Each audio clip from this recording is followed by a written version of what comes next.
जय हिंद। आज के सेशन में आप सभी का स्वागत है। दोस्तों, आज हम आधारभूत संरचना यानी कि इंफ्रास्ट्रक्चर से रिलेटेड गवर्नमेंट स्कीम्स को कवर करने वाले हैं। एक एग्जाम्पल से समझते हैं कि इंफ्रास्ट्रक्चर या आधारभूत संरचना क्या होती है। सपोज मैं आपसे क्वेश्चन करता हूं कि मानव के शारीरिक विकास के लिए किन की आवश्यकता होती है या किन चीज़ों की आवश्यकता होती है।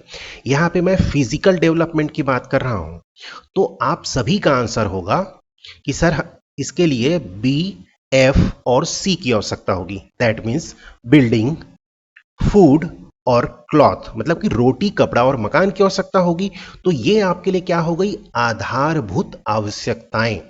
वैसे ही किसी भी क्षेत्र के या किसी भी राज्य के या फिर देश के विकास के लिए किनकी आवश्यकता होती है? तो आप कहेंगे सर बीएसपी की आवश्यकता होगी। दैट मीन्स बिजली, एस से सड़क और पी से पानी। ये सभी आधारभूत संरचनाएं हैं। जो भी विकास के लिए आवश्यक मूलभूत सुविधाएं होती हैं उसे हम आधारभूत संरचना या इंफ्रास्ट्रक्चर कहते हैं। तो इसी के तर्ज पर आज हम योजनाओं को कवर करेंगे।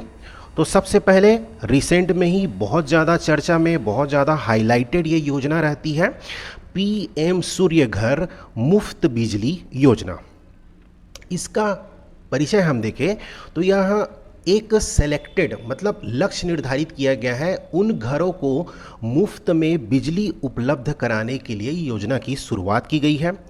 और हाल के ही वर्षों में, जैसे कि 15 फरवरी 2024 को इसकी शुरुआत की गई है, मतलब रिसेंट में ही शुरुआत हुई है, काफ़ी पुराना नहीं है।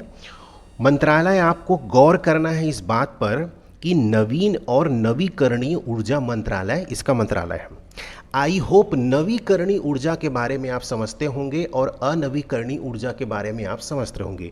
नवीकरणीय ऊर्जा का कहने का अर्थ है कि वे ऊर्जा जहाँ से अक्षय ऊर्जा से हम एनर्जी प्रोड्यूस करते हैं तो उसे क्या कहते हैं? ये सभी नवीकरणीय ऊर्जा मंत्रालय के अंतर्गत आते हैं। चाहे वो पवन ऊर्जा हो जाए या समुद्र में हम ज्वार भाटे से पैदा करें तो वो हो सकता है, है ना। और ये सभी क्या आती है? ऊर्जा मंत्रालय नवीकरणीय के अंतर्गत आती है। उद्देश्य ये सबसे इम्पॉर्टेंट है आपके एग्ज़ाम के लिए कि रूफ टॉप सोलर स्थापित करना, यानी कि छतों में हमें सोलर पैनल स्थापित करना है और 1 करोड़ घरों को 300 मासिक यूनिट तक बिजली उपलब्ध कराना है। ये डेटा आपको याद रखना है कि कितने मासिक यूनिट, तो 300 यूनिट बिजली उपलब्ध कराने की इसमें उद्देश्य निर्धारित किया गया है। प्रमुख विशेषताओं की बात करें तो देखिए, इसमें अलग अलग, भाई हर घर को तो एक ही कैपेसिटी की ज़रूरत नहीं होगी ना, सभी घरों के लिए डिमांड अलग अलग होते हैं। तो इस हिसाब से इसे सब्सिडी की भी जो योजना निर्धारित की गई है वो अलग अलग निर्धारित की गई है। जैसे 2 किलोवाट तक की क्षमता के लिए जो भी लागत होगी उसका 60%, 2 से 3 किलोवाट तक की क्षमता के बीच के लिए जो भी अतिरिक्त लागत होगी उसको 40% की सब्सिडी प्रदान की जाती है। सब्सिडी की सीमा सिर्फ और सिर्फ 3 किलोवाट तक के क्षमता के लिए सीमित रखी गई है ना, ताकि सिर्फ इसका उपयोग जो कर सके वो छोटे पैमाने पर इसका उपयोग हो, है ना। प्लांट वगैरह के लिए अलग अलग योजनाएं चलती है, जिनका ज़्यादा कंजम्पशन होता है उनके लिए अलग योजनाएं हैं। तो ये सिर्फ हमें क्या है, घरों को फोकस करना है, इसलिए इसे सीमित कर दिया गया है। फिर अब ध्यान से हम देखें तो 1 किलोवाट प्रणाली के लिए आपको 30,000 की सब्सिडी मिलेगी, 2 किलोवाट प्रणाली के लिए 60,000 की सब्सिडी मिलेगी, 3 किलोवाट या उससे अधिक की प्रणाली के लिए आपको 78,000 रुपये की सब्सिडी प्रदान की जाएगी। तो ये कुछ फैक्ट हैं, इसे आपको याद रखना है। जैसे 300 यूनिट हो गए और सब्सिडी के कुछ अमाउंट को आपको याद रखना है। सरकार इसमें निर्धारित कर रही है कि कुल 75,000 करोड़ रुपए इसमें व्यय किए जाएंगे और लक्ष्य है कि वर्ष 2026-27 तक 1 करोड़ परिवारों को इसमें क्या करना है, कवर करना है। बचत की हम बात करें तो सरकार एक असेसमेंट करके चल रही है कि यदि आप ऐसे रूफ टॉप सोलर अपने यहाँ लगाते हैं छतों में, तो कम से कम परिवार की सालाना 18,000 रुपये की बचत होगी। ये गवर्नमेंट का एक असेसमेंट है। औसतन 18,000 रुपये आप साल के बचा सकते हैं। अब इसमें पात्रता क्या है, ये तो हमारे एग्ज़ाम के लिए बहुत ही इम्पॉर्टेंट है, इसको 5 स्टार लगा ही लीजिएगा। पहले तो आवेदक भारतीय होना चाहिए, दूसरा आवेदक के पास ऐसा घर होना चाहिए जिसकी छत पर आप सोलर पैनल लगा सके, है ना। घर में वैध बिजली कनेक्शन होना चाहिए। परिवार ने सौर पैनलों के लिए अन्य सब्सिडी का लाभ नहीं उठाया होगा। बहुत सारी स्कीम चलते हैं, इसके पहले भी रूफटॉप के लिए कई सारी योजनाएं लॉन्च की है गवर्नमेंट के माध्यम से। यदि आपने उसका लाभ लिया है तो अभी आपको इस योजना का लाभ नहीं मिलेगा। दूसरा इसमें एक प्रमुख घटक है कि इस योजना के अंतर्गत आदर्श सौर ग्राम की भी स्थापना की जाएगी। देखिए, स्टेटमेंट वाले क्वेश्चन में आपको इसमें फंसाया जा सकता है, ट्रैप में बिल्कुल फंसाया जा सकता है कि इस योजना में आदर्श सौर ग्राम की स्थापना का भी प्रावधान है, तो बिल्कुल इसका भी प्रावधान किया गया है। प्रत्येक जिले में एक ग्राम का आदर्श सौर ग्राम के रूप में हमें निर्माण करना है, और वो हम कैसे चिन्हित करेंगे, तो सामान्य जो मैदानी राज्य हैं उसमें कम से कम 5,000 से अधिक आबादी वाले गांव का चयन किया जाएगा, और जो विशेष राज्य की कैटेगरी में आते हैं, पहाड़ी राज्य हो गए, पूर्वोत्तर के राज्य हो गए, इनके लिए 2,000 से अधिक की आबादी वाले गाँव का चयन किया जाएगा। अब 1 साल से ऊपर तो हो चुके हैं, है ना, 2024 में लॉन्च हुआ, तो अभी हम देखें तो इसके कुछ परिणाम या आउटपुट बाहर आए हैं। उसके हिसाब से हम कह सकते हैं कि सौर छत स्थापना में गुजरात जो है शीर्ष प्रदर्शन करने वाला राज्य है। उसके बाद केरल का नंबर आता है, फिर उत्तर प्रदेश का स्थान होता है। तो ये हमने देखा पीएम सूर्य घर योजना को, है ना। इसके बाद हम आगे बढ़ते हैं और हम देखते हैं पीएम कुसुम। ये भी बहुत ही ज़्यादा इम्पॉर्टेंट है। इसका पूरा नाम है प्रधानमंत्री किसान ऊर्जा सुरक्षा एवं उत्थान महाअभियान। आप शॉर्ट नेम को तो कम से कम याद रखिए, याद रखना ही है। लॉन्ग नेम को याद रखने की उतनी ज़रूरत नहीं है, लेकिन शॉर्ट नेम आपको याद रहना ही चाहिए। पीएम कुसुम, इसकी शुरुआत होती है वर्ष 2019 में, और ये भी ध्यान रखिए कि यह नवीन एवं नवीकरणीय ऊर्जा मंत्रालय के अंतर्गत आता है। अब देखिए, इसमें लक्ष्य रखा गया है कि मार्च 2026 तक हमें 34,800 मेगावाट सौर क्षमता को जोड़ना है। मतलब जो भी हम आज सोलर प्लांट बड़े बड़े हैं हमारे देश में, उसके अतिरिक्त हमें और 34,800 मेगावाट सोलर क्षमता को उस ग्रिड में हमें जोड़ना है। इतने उत्पादन को हमें बढ़ाना है। अब इसका मुख्य उद्देश्य क्या है? देखिए, यह किसानों की सिंचाई पद्धति में नवीकरणीय ऊर्जा को शामिल करता है, ये इसका उद्देश्य है। दूसरा है, जो किसान डीजल का उपयोग करते हैं पंपों के लिए, तो उसके स्थान पर हमें सौर ऊर्जा का प्रयोग करना है ताकि उसकी लागत को कम किया जा सके। और किसानों को सब्सिडी दरों पर सौर जल पंप उपलब्ध कराया जाएगा। मतलब इससे आप समझ पा रहे होंगे तो पीएम कुसुम मुख्य रूप से कृषि से संबंधित है, ये आपको याद रखना है। और वो भी किसके लिए? तो सौर जल पंप के लिए, ये आपको याद रखना है। पात्रता की बात करें तो इसमें एक व्यक्तिगत किसान हो सकता है पात्र, या पूरी की पूरी पंचायत हो सकती है। किसान उत्पादक संगठन, बहुत सारे जो किसानों के उत्पादक संगठन बने रहते हैं, अपने को एकजुट एक संगठन के रूप में अपने आप को सशक्त करने के लिए, तो वो एफपीओ कहलाते हैं, है ना। फिर किसानों का समूह भी इसमें पात्र हो सकता है। तो ये तो हमने देखी पात्रता की बात। फर्दर प्रोसीड करते हैं और हम देखते हैं कि इसके प्रमुख लक्ष्य क्या हैं। देखिए, यह कहता है कि बंजर भूमि पर हमें 10,000 मेगावाट सौर ऊर्जा संयंत्र लगाना है ताकि उस जगह का हम उपयोग कर सकें। बंजर भूमि का नॉर्मली हम कृषि के लिए उपयोग तो करते नहीं हैं, इसीलिए हम इसका भूमि का उपयोग कर सकते हैं। किसानों को सोलर पंप पर 60% की सब्सिडी मिलेगी। अब इस योजना में मुख्य रूप से 3 घटक हैं, हम उस तीनों घटक को देखते हैं। घटक एक कहता है कि सौर ऊर्जा संयंत्रों की स्थापना के माध्यम से 10,000 मेगावाट सौर क्षमता का संवर्धन करना, और ये कहाँ? बंजर भूमि पर। एक दूसरा घटक बी कहता है 20 लाख एकल सौर ऊर्जा चालित कृषि पंपों की स्थापना कराना। मतलब मौजूदा जो डीजल वाले चला रहे हैं किसान, है ना, उनके स्थान पर हमको उनको रिप्लेस करना है ताकि उनकी लागत भी कम हो और हम सौर ऊर्जा का अधिक से अधिक उपयोग कर सकें। फिर घटक सी कहता है कि 15 लाख मौजूदा ग्रिड से जुड़े कृषि पंपों का सौरीकरण।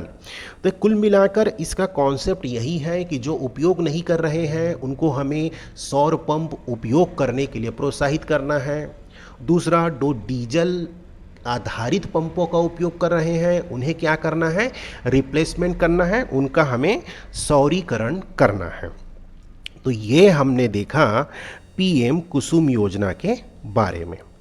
अब आगे बढ़ते हैं और हम देखते हैं दीनदयाल उपाध्याय ग्राम ज्योति योजना।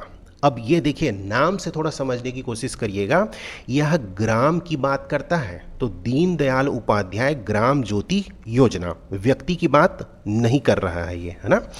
इसकी शुरुआत की गई 25 जुलाई 2015 को।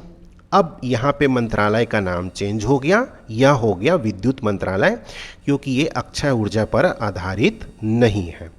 उद्देश्य है, बहुत सिंपल सा उद्देश्य है कि सही भी गांवों का हमें क्या करना है? विद्युतीकरण करना है। किसानों को पर्याप्त मात्रा में विद्युत उपलब्ध कराना इसका प्रमुख उद्देश्य है।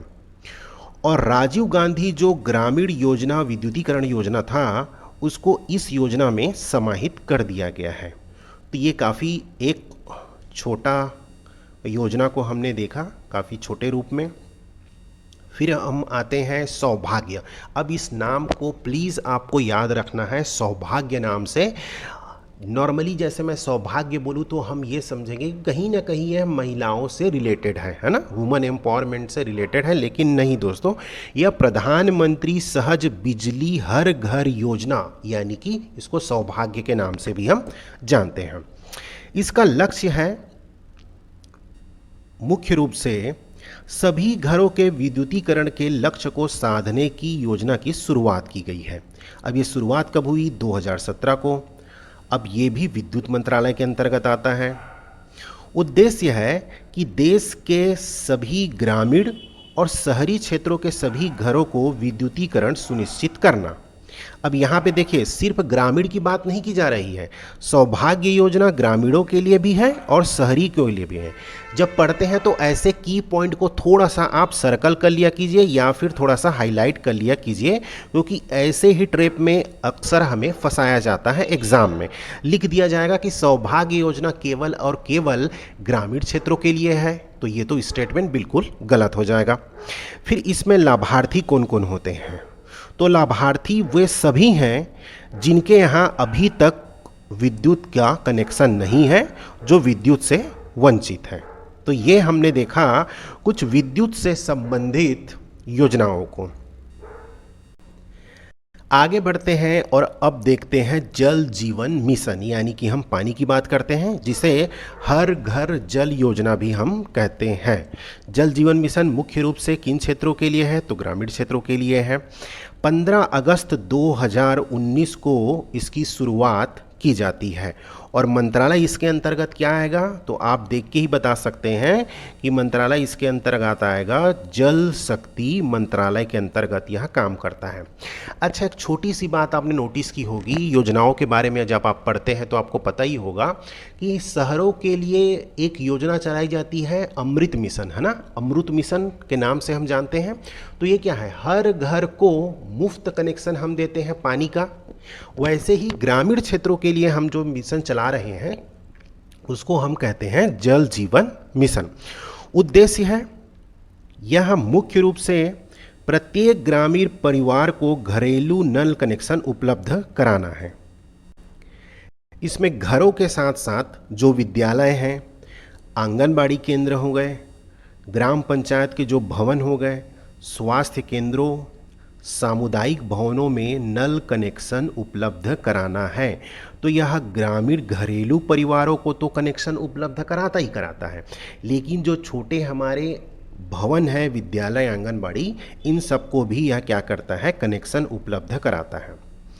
अब इसमें सबसे इम्पॉर्टेंट बात जो आपको ध्यान रखनी है वो ये है कि इस योजना के अंतर्गत नियमित तौर पर 55 लीटर प्रति व्यक्ति प्रतिदिन के अनुसार पेयजल आपूर्ति सुनिश्चित की जाती है। ये वेरी वेरी इंपॉर्टेंट है आपके एग्ज़ाम के पॉइंट ऑफ व्यू से। ये छोटा सा डेटा है, लेकिन स्टेटमेंट वाले में आपको फंसाया जा सकता है, या सिंगल लाइनर क्वेश्चन इससे बिल्कुल बनाया जा सकता है कि जल जीवन मिशन के अंतर्गत कितने लीटर प्रतिदिन प्रति व्यक्ति निर्धारित किया गया है। तो 55 लीटर, ये आपको याद रखना है। अब 14/5/2025 को, इस दिन मैंने इस नोट्स को आपके लिए तैयार किया था, तो मैंने वही डेटा निकाल के रखा है। इस दिन आप पोर्टल में जाएंगे सेंट्रल गवर्नमेंट के, तो 15 करोड़ 61 लाख करोड़ ग्रामीण परिवारों को नल कनेक्शन दिया गया है।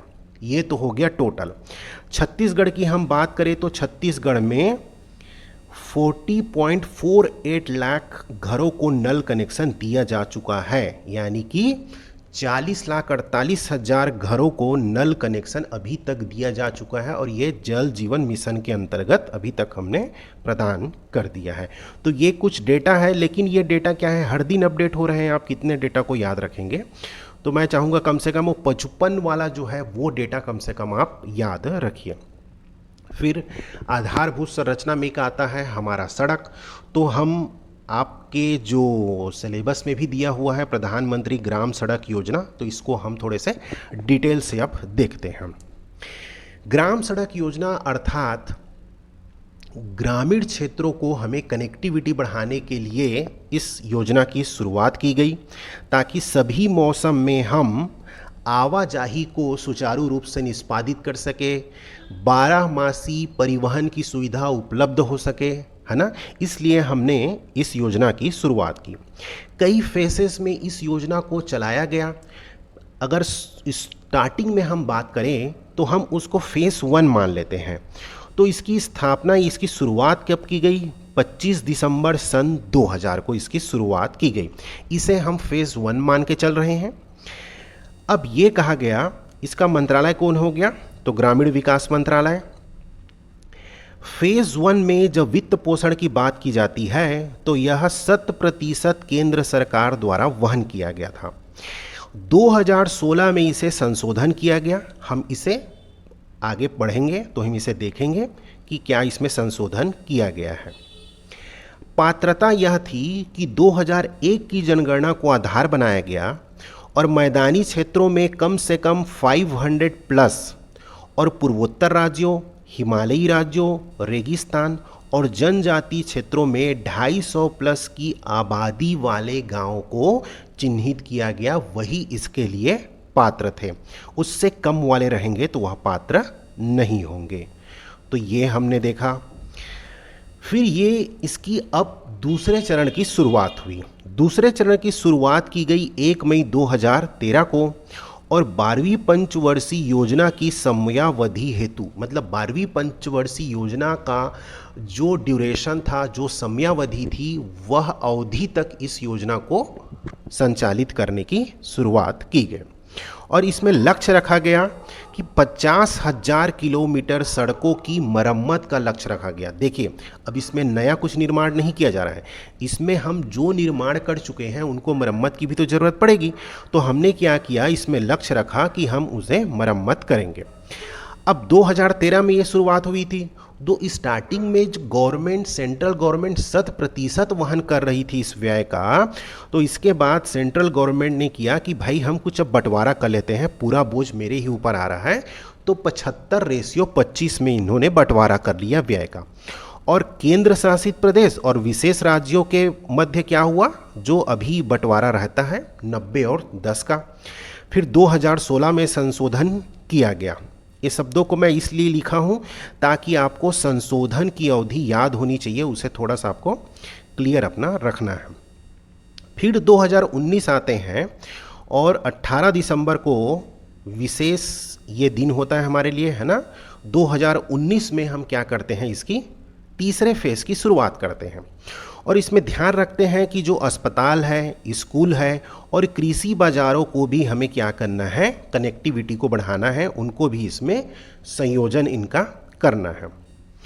अब इसमें लक्ष्य रखा गया मार्गों और प्रमुख ग्रामीण लिंक के माध्यम से 1.25 लाख किलोमीटर लंबाई की सड़कों का समेकन करना है, यानी इतने सड़कें हमें बनानी है। वित्त पोषण हम देखें तो अब देखिए 2016 में जो संशोधन किया गया था वो ये किया गया था कि अब राज्यों और केंद्र के बीच में 60:40 का अनुपात होगा। 2016 में जो संशोधन हुआ उसके बाद से यही रेशियो को फॉलो किया जा रहा है। और केंद्र और पूर्वोत्तर या हिमालयी राज्यों के लिए 90/10 का अनुपात, जो हम हर योजनाओं में देखते हैं। फिर आगे बढ़ते हैं और इसका ये बार बार छोटा हो जा रहा है। इसकी चौथे चरण की शुरुआत होती है 11 सितंबर सन 2024 में, रिसेंट में ही इसकी शुरुआत हुई है ना। अब ये कहना है कि जो देश में हमारे 25,000 असंबद्ध बस्ती है, अभी तक कनेक्टेड नहीं है, इनके लिए 62,500 किलोमीटर की नई 12 मासी सड़कों का निर्माण करना है। मतलब इनको चिन्हित किया गया और इनके लिए एक टारगेट, एक लक्ष्य तय किया गया कि हमें 62,500 किलोमीटर की नई 12 मासी सड़कों का निर्माण करना है। अवधि निर्धारित कर ली गई कि कम से कम 5 साल की अवधि तो हमें चाहिए ही चाहिए। 2024-25 से लेकर 28-29 की अवधि तक हमें क्या करना है, यह निर्धारित की गई है। अब देखिए 2016 में जो हमने तय किया था ना अनुपात, उसी अनुपात में हम क्या कर रहे हैं, आगे भी इस योजना को चला रहे हैं। केंद्र और राज्य के बीच में 60 और 40 का, और केंद्र शासित प्रदेश और शेष राज्यों के लिए 90 और 10 का अनुपात। अब ये जो चौथा चरण आया, इसके लिए पात्रता निर्धारित की गई जनसंख्या 2011। जब स्टार्टिंग में स्टार्ट हुई थी तो हमने देखा था कि जनसंख्या 2001 के आधार पर हमने यह योजना बनाई थी। अब हमने 2011 के हिसाब से हम योजना का क्रियान्वयन कर रहे हैं। मैदानी ब्लॉकों में हमने कहा कि 500 से अधिक, और पूर्वोत्तर के राज्य या पहाड़ी राज्यों, संघ शासित राज्यों, विशेष श्रेणी के क्षेत्रों जैसे कि आदिवासी लोग जहां रहते हैं बहुतायत में, अनुसूची 5 में, है ना, जो संविधान जो 12 तक अनुसूची है, आपने देखा होगा कि अनुसूची 5 में जनजाति क्षेत्रों के बारे में बात की जाती है। तो यह अनुसूची 5 के जो क्षेत्र आएंगे उनके लिए, फिर आकांक्षी जिलों के लिए, आकांक्षी ब्लॉकों के लिए, रेगिस्तान क्षेत्र, ऐसे क्षेत्रों में यदि 250 से अधिक आबादी वाले वो गांव हैं, जनसंख्या वाले, तो उनको इसमें पात्र किया जाएगा। और ये कहा गया कि वामपंथी उग्रवाद प्रभावित जिलों में सिर्फ 100 सी जनसंख्या होगी, सिर्फ 100 से अधिक 101 भी होंगे तो उनको हम इस योजना के अंतर्गत समाहित करेंगे। अब ये मान के चलिए ना कि हम जब भी योजना को अपग्रेड करते हैं तो जो हमने पिछली उपलब्धि प्राप्त की है या जो लक्ष्य हमने तय किया है उसमें जो छूटे हुए लोग हैं, है ना, जो लाभार्थी नहीं बन पाए, उनको इसमें इंक्लूड किया जाता है। तो इस प्रकार हमने देखा प्रधानमंत्री ग्राम सड़क योजना के बारे में। तो आई होप ये सेशन आप लोगों के लिए हेल्पफुल रहा होगा दोस्तों। यदि आपको लगता है कि ये सेशन हेल्पफुल है तो इसको फर्दर लोगों को आप फॉरवर्ड भी करिए जो आपके परिचय के होंगे। अदरवाइज़ आप लोगों का काफ़ी अच्छा रिस्पॉन्स और प्यार हमें मिल रहा है, थैंक यू सो मच।